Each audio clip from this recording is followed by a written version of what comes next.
Hop hop hop hop. Bonjour à tous, j'espère que vous allez bien, car aujourd'hui, je vais faire un commentaire sur des nouvelles vidéos publiées par Google concernant nos Chromebooks. Effectivement, Google s'est lancé sur une nouvelle campagne de communication avec une baseline qui est différente de la précédente, et aujourd'hui, on va analyser 3 de ces vidéos, dont ma préférée sera positionnée en dernier pour créer un peu de suspense. Lançons-nous sur l'analyse de la première vidéo.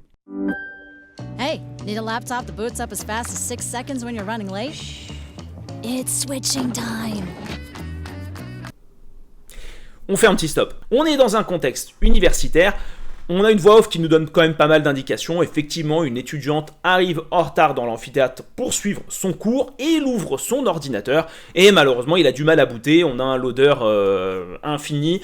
Et derrière, ce que dit la voix off, c'est ce serait peut-être bien d'avoir un ordinateur qui puisse booter très rapidement en 6 secondes. C'est là où la magie s'opère avec le switch. Effectivement, le plateau se retourne, remplace l'ordinateur défaillant par un Chromebook. Lorsqu'elle ouvre le Chromebook, elle est directement opérationnelle sur du Google Doc, donc elle peut commencer à suivre son cours immédiatement. Donc l'idée est intéressante de présenter ça dans ce contexte-là, donc universitaire, pour être opérationnel pour commencer à travailler. Or how about a battery that lasts up to 12 hours? Order up. Now we're cooking. Donc en premier lieu, on nous a parlé de la rapidité d'allumage d'un Chromebook en 6 secondes. Maintenant, vous nous parlez d'une grosse caractéristique, enfin plutôt un deuxième gros avantage des Chromebooks, qui est l'autonomie. Un Chromebook peut durer jusqu'à 12 heures. Et là, on est dans un contexte où on a une personne qui est dans une sorte de restaurant, espace de coworking, qui malheureusement, avec son ordinateur, on a le signe, j'ai plus de batterie, donc je peux plus avancer, je peux plus travailler. Qui est remplacé directement par une Pixel Slate qui va lui permettre directement de travailler sur son CV apparemment. Et donc on a encore une fois cette notion d'être opérationnel immédiatement avec un Chromebook. Or how about one with virus protection built in, which would be helpful right about now. Yeah, if you want all that, switch to Chromebook.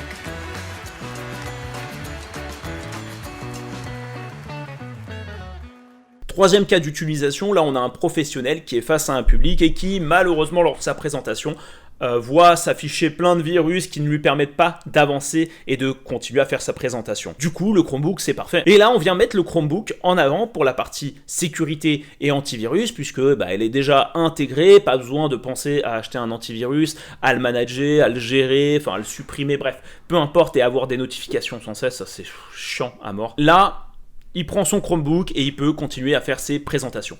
À la fin de la vidéo, on nous récapitule un peu les 3 gros avantages d'un Chromebook, donc la rapidité, l'autonomie et finalement l'antivirus déjà intégré. Cette vidéo est assez intéressante parce que déjà on note l'apparition de la nouvelle baseline qui est Switch to Chromebook. Donc passer au Chromebook, changer pour Chromebook. Effectivement, avant on était plutôt sur du You Chromebook, donc vous êtes Chromebook, le Chromebook c'est vous, etc. Là on a, on va dire une nouvelle baseline pertinente parce qu'elle va faire poser la question de l'intérêt du Chromebook au consommateur. Donc il va se dire, switch to Chromebook, ouais mais attends, pourquoi je switcherais sur un Chromebook, pourquoi je passerais sur un Chromebook, attends, je vais m'y intéresser, je vais aller chez Boulanger, je vais aller à la Fnac ou je vais aller sur chromebooklive.com. Bref, la personne va se poser des questions et donc moi je trouve vraiment intéressant cette baseline. Ensuite, donc on met en avant les trois gros avantages des Chromebooks qui sont assez évidents et super intéressants. Ce que je regrette par contre, c'est qu'on ne parle pas du divertissement et de la partie jeux vidéo au travers du Google Play Store. Ce qui serait bien d'être mis en avant parce que le grand public s'intéresse quand même à toute cette partie-là. Mais après, c'est peut-être effectivement un choix volontaire puisqu'on a vraiment un focus sur, on va dire, les travailleurs, donc l'étudiant, celui qui va chercher son job en réalisant son CV et celui qui est en pleine action et qui fait une présentation auprès d'un public. Donc c'est peut-être un choix volontaire, mais j'aurais quand même aimé y inclure également cette partie, comme ça on a vraiment une globalité. Finalement, cette partie divertissement, on va la voir aussi dans une seconde vidéo un peu bien plus courte que celle-ci, et qu'on va voir maintenant. Uh-oh, no Wi-Fi at your in-laws' house? It's switching time. And now, it's Netflix time.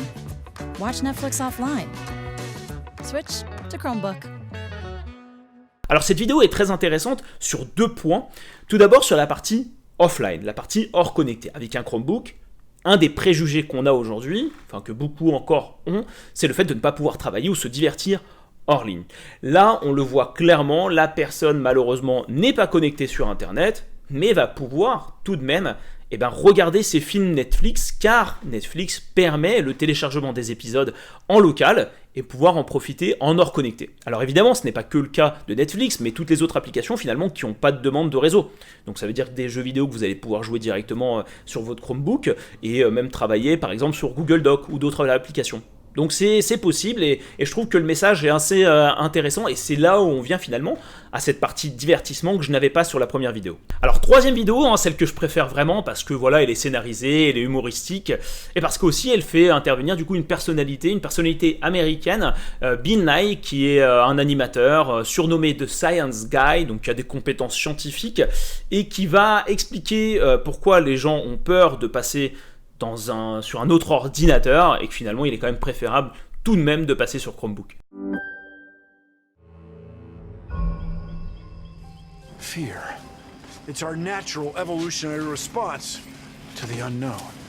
We humans have developed fear over millions of years to help us cope with the dangerous world around us. But you're not living in a cave. You don't fear getting eaten alive? And yet you fear something as small as switching from your old laptop to a new Chromebook. One boots up as fast as 6 seconds, the other takes forever.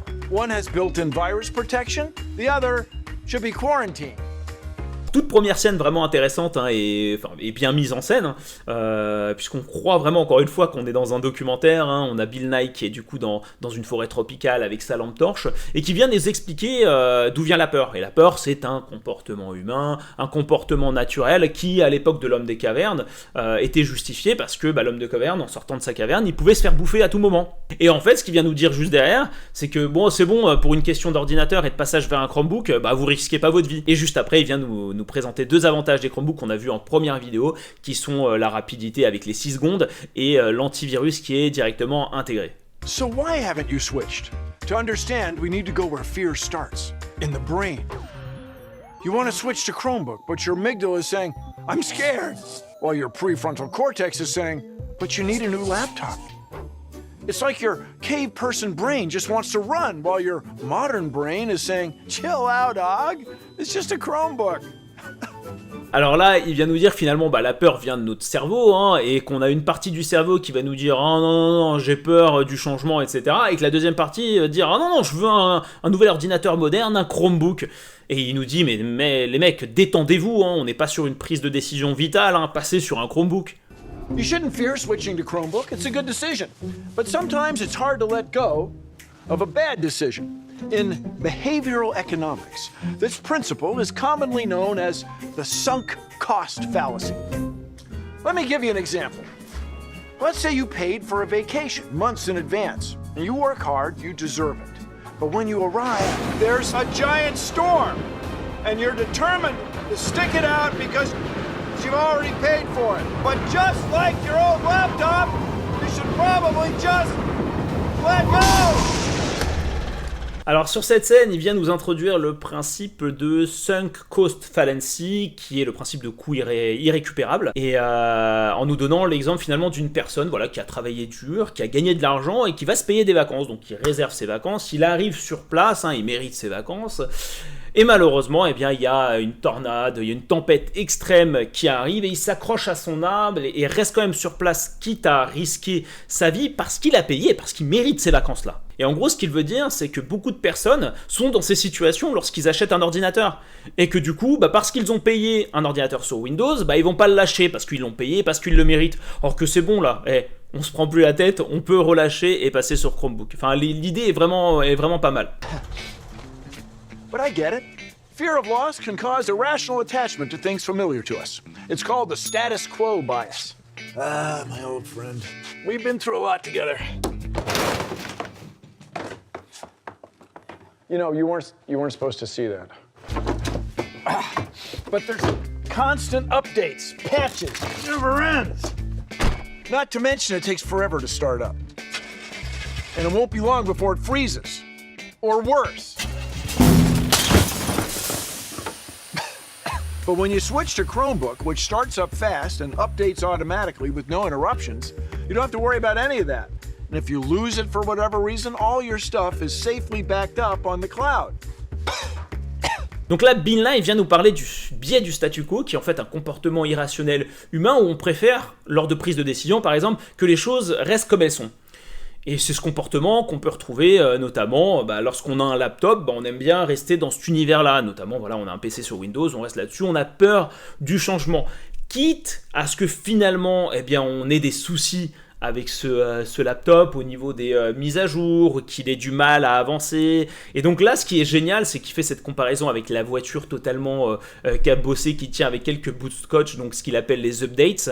Et troll total parce qu'on a l'immatriculation Windows. Et derrière, il introduit magnifiquement, on va dire, les avantages du Chromebook avec la rapidité, les mises à jour qui sont faites automatiquement et en arrière-plan. Et derrière, si vous perdez votre Chromebook, peu importe, les données en fait sont stockées dans le cloud. Et celles-ci sont aussi cryptées.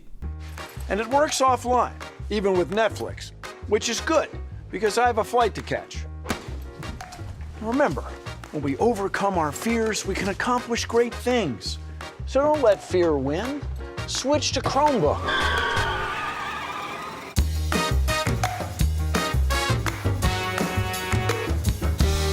Donc lui, pour terminer, il vient nous reparler un peu finalement de la possibilité d'utiliser offline un Chromebook, en parlant de Netflix, comme dans la précédente vidéo, mais bon voilà, avec la mise en scène, ah tiens, j'ai un vol à prendre, je vais regarder des séries sur Netflix. Et derrière, ce qui est super en phrase de conclusion, c'est qu'il vient nous dire qu'en surmontant nos peurs, on est capable de réaliser, de créer de grandes choses. Et il ne faut pas laisser la peur nous gagner, et donc il faut passer sur Chromebook.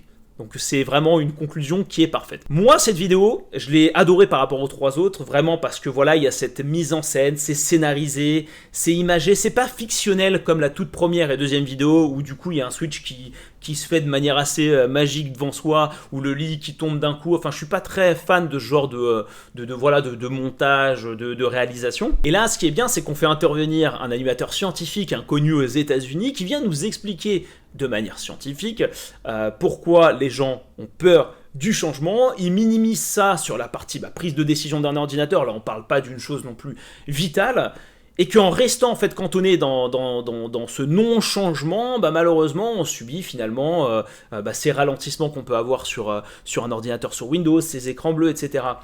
Et qu'en passant par contre sur un Chromebook, on va voir la vie changer totalement avec la rapidité, les mises à jour automatiques en arrière-plan sans gêner, bref, tous les avantages que peut aujourd'hui apporter un Chromebook. Voilà tout pour cette vidéo, un deuxième commentaire que je réalise sur la chaîne. Si vous le souhaitez, n'hésitez pas à aller jeter un œil au premier pour constater un peu l'évolution des publicités autour des Chromebooks. Autrement, j'espère que cette vidéo vous a plu, n'hésitez pas à liker, commenter, partager et à vous abonner si vous ne l'êtes toujours pas. Et je vous dis à la prochaine. Ciao, bye bye.